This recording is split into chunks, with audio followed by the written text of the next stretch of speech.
நாம எல்லோருமே எதிர்பார்த்த அந்த ஒரு விஷயம், அந்த ஒரு நல்ல விஷயம் நடந்துருச்சுங்க. ஆமாங்க, காயமெல்லாம் சரியாகி நம்ம தல தோனி திரும்பவும் சிஎஸ்கே அணிக்குள்ள என்ட்ரி கொடுத்துட்டாரு. அப்படி ஒரு நல்ல விஷயத்த, அதுவும் சிஎஸ்கே ரசிகர்கள் பலரும் எப்பன்னு எதிர்பார்த்து காத்திருந்த விஷயத்த சிஎஸ்கே நிர்வாகம் இப்ப தெளிவுபடுத்தியிருக்காங்க. அதுவும் நம்ம தல தோனி என்ட்ரி கொடுத்தது மட்டும் இல்லாம, சிஎஸ்கே அணியில புதிய கேப்டன் அப்டேட்டும் வந்திருக்கு. ஆமாங்க, அது என்னன்னு விரிவா பார்ப்போம் வாங்க. அதாவது ஐபிஎல் வரலாற்றில நம்ம சிஎஸ்கே அணிய எடுத்துக்கிட்டோம்னா, ஒண்ணு சூப்பரா விளையாடி அந்த சீசன்ல ஜெயிப்பாங்க. அப்படி இல்லைன்னா, ஒரு சீசன் முழுக்க ரொம்பவே சொதப்பலா விளையாடி தோத்து போவாங்க. இப்படித்தான் சிஎஸ்கே அணியோட ஐபிஎல் வரலாறு என்பது இருந்து வருகிறது.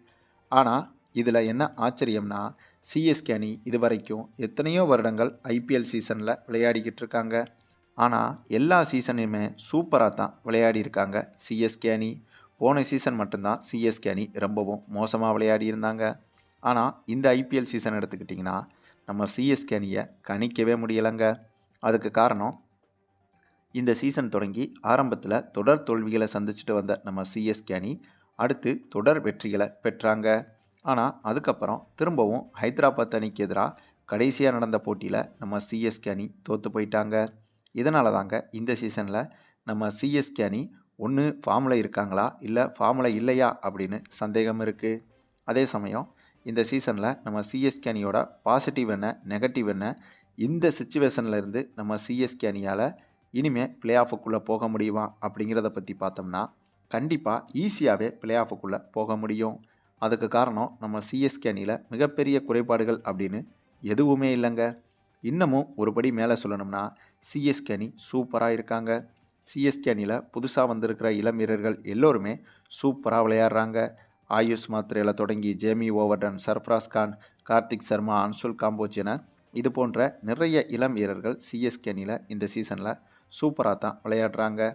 அது மட்டும் இல்லாம இந்த சீசன் தொடங்கி ஆரம்பத்துல ஒரு சில போட்டிகள் அவுட் ஆஃப் ஃபார்ம்ல இருந்த சஞ்சு சாம்சனும் இப்போது ஃபார்முக்கு வந்துட்டாரு.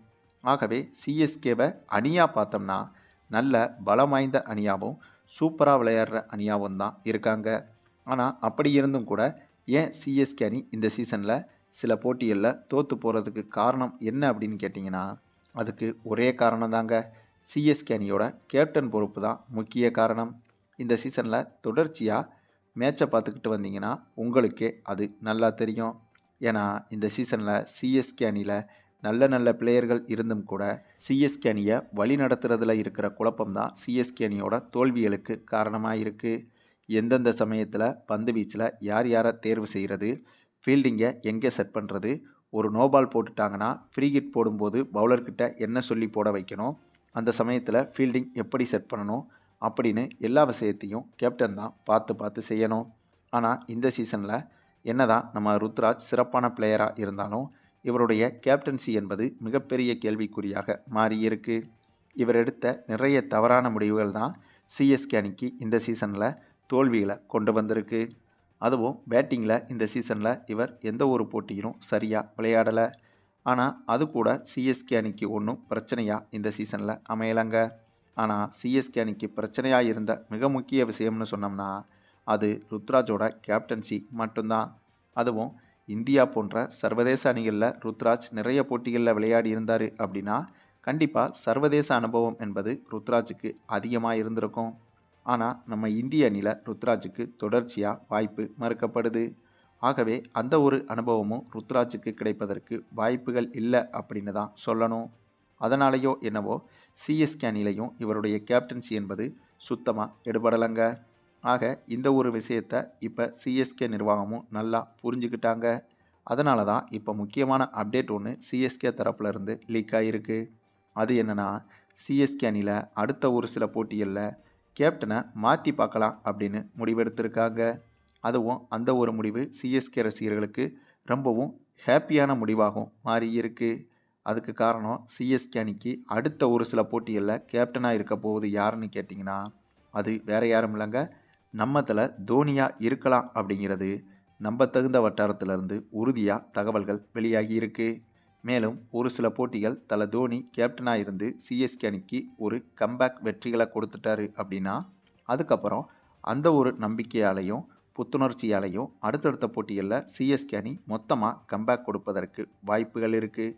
ஆகவே ஒரு சில போட்டிகள் மட்டுமே தல தோனியை கேப்டனாக பயன்படுத்திட்டு அதுக்கப்புறம் மீண்டும் கேப்டன் பதவியை ருத்ராஜ்கிட்டேயே கொடுத்துடலாம் அப்படின்னு சிஎஸ்கே நிர்வாகம் முடிவெடுத்திருக்காங்க. அது மட்டும் இல்லாமல் சிஎஸ்கே ரசிகர்களுக்கு இன்னொரு இனிப்பான செய்தி என்னென்னா, அடுத்த போட்டியிலேயே நம்ம சிஎஸ்கே அணிக்குள்ளே நம்ம தல தோனி களமிறங்க போகிறாரு. இந்த சீசன் தொடங்கி காயம் காரணமாக முதல் 2 வார காலம் சிஎஸ்கே அணியில் விளையாட மாட்டார் தோனி அப்படின்னு சொல்லப்பட்டுச்சு. இப்போ அந்த காயம் முழுமையாக சரியாகி நம்ம தல தோனியும் கடந்த சில நாட்களில் பயிற்சியில் களமிறங்கியிருந்தார். இப்போ பயிற்சியிலையும் செம ஃபார்முக்கு வந்துட்டதால் அதனால் ஸ்ட்ரெயிட்டாக அடுத்த போட்டியிலேயே சிஎஸ்கே அணியில் களமிறங்க தோனி தயாராகிட்டார். அதே சமயம் இவர் சிஎஸ்கே அணிக்குள்ளே வரும்போது கேப்டனாகவும் வரப்போகிறாரு அப்படிங்கிறது தான் சிஎஸ்கே ரசிகர்களுக்கு காத்திருக்கும் மிகப்பெரிய சர்ப்ரைஸ். மேலும் சிஎஸ்கே தரப்பில் இன்னொரு விஷயமும் பேசப்பட்டிருக்கு.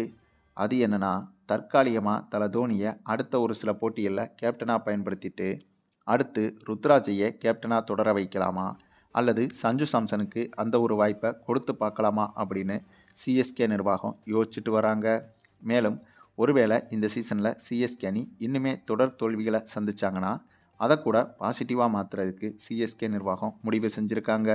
ஏன்னா அப்படி ஒருவேளை இந்த சீசனில் தொடர் தோல்விகளை சந்தித்து சிஎஸ்கே அணியால் இனிமேலும் பிளே ஆஃபுக்குள்ளே போக முடியாது அப்படிங்கிற சுச்சுவேஷன் வந்துச்சுன்னா சிஎஸ்கே அணிக்கு ஒரு சரியான கேப்டனை தேர்வு செய்கிறத மையமாக வச்சு தான் அடுத்தடுத்த போட்டிகளில் இந்த சீசனை பொறுத்த வரைக்கும் சிஎஸ்கே அணி அணுகப்போகுது அப்படிங்கிறத செய்தியும் வந்திருக்கு. அதாவது ஒருவேளை இந்த சீசனில் சிஎஸ்கே அணி அடுத்து ஒரு சில தோல்விகளை தொடர்ச்சியாக அடைஞ்சு இந்த சீசனில் பிளே ஆஃபுக்குள்ளே சிஎஸ்கே அணியால் போக முடியாது அப்படின்னு தெரிஞ்சிருச்சுன்னா சஞ்சு சாம்சனுக்கும் சிவம் தூபேவுக்கும் கூட கேப்டன் பொறுப்பை ஒரு சில போட்டிகளில் கொடுத்து யார் எப்படி பெர்ஃபார்மன்ஸ் பண்ணுறாங்க அப்படிங்கிறத பார்க்குறதுக்காகவும் இந்த சீசனை சிஎஸ்கே அணி பயன்படுத்த போகுது அப்படியும் சொல்லப்படுது. ஆனால் அந்தளவுக்கு அவசியம் எதுவும் வராதுங்க. ஏன்னா இந்த சீசன்லேயே நம்ம சிஎஸ்கே அணி நல்லா தான் பெர்ஃபார்மன்ஸ் பண்ணுறாங்க. என்ன ஒன்று, கேப்டன்சி மட்டும்தான் மிகப்பெரிய இடியாப்பா சிக்கலாக இருக்குது. ஆக இந்த சீசனை பொறுத்த வரைக்கும் பெருசாக எந்த ஒரு முடிவையும் உடனே சிஎஸ்கே நிர்வாகம் எடுத்துடக்கூடாது. ஒரே ஒரு முடிவை மட்டும்தான் சிஎஸ்கே அணி எடுத்தாகணும். அது என்னென்னா, ருத்ராஜை கேப்டனாக தொடர வைக்கலாமா அல்லது சஞ்சு சாம்சனுக்கு அப்படி ஒரு வாய்ப்பை வழங்கலாமா அப்படிங்கிறத பற்றி மட்டும்தான் சிஎஸ்கே நிர்வாகம் யோசிக்கணும். அதுவும் அதுக்கு சிஎஸ்கே அணி இந்த சீசனில் இன்னும் ஒரு சில வெற்றிகளை பெற்றாகணும். அந்த வெற்றிகளை சிஎஸ்கே அணி பெறணும்னா தற்காலிக கேப்டனாக அடுத்த ஒரு சில போட்டிகளிலாவது நம்ம தல தோனி கேப்டனாக விளையாடியே ஆகணுங்க. ஆக அந்த ஒரு முடிவை சிஎஸ்கே நிர்வாகம் பரிசீலனை செஞ்சுக்கிட்டு இருக்கிறத தாண்டி கண்டிப்பாக அதை அமல்படுத்தியும் பார்க்கணும். அப்போ தான் சிஎஸ்கே வீரர்களுக்கும் சிஎஸ்கே ரசிகர்களுக்கும் மிகப்பெரிய நம்பிக்கையை அது மீண்டும் ஏற்படுத்தும். சரி, நீங்கள் சொல்லுங்கள், இந்த சீசனை பொறுத்தவரையில் நம்முடைய சிஎஸ்கே அணியில் எந்த விஷயத்தை மாற்றணும் அல்லது எந்த விஷயத்தை சரி செய்யணும் அப்படின்னு நினச்சிங்கன்னா அது எந்த விஷயமா இருக்கும் அப்படிங்கிறத பற்றி உங்களுடைய கருத்துக்களையும் கமெண்டில் தெரிவிங்க. மேலும் இந்த வீடியோ பிடிச்சிருந்தால் லைக் பண்ணுங்கள், மற்ற அனைவருக்கும் ஷேர் பண்ணுங்கள், மறக்காமல் நம்ம சேனலை சப்ஸ்கிரைப் பண்ணுங்கள்.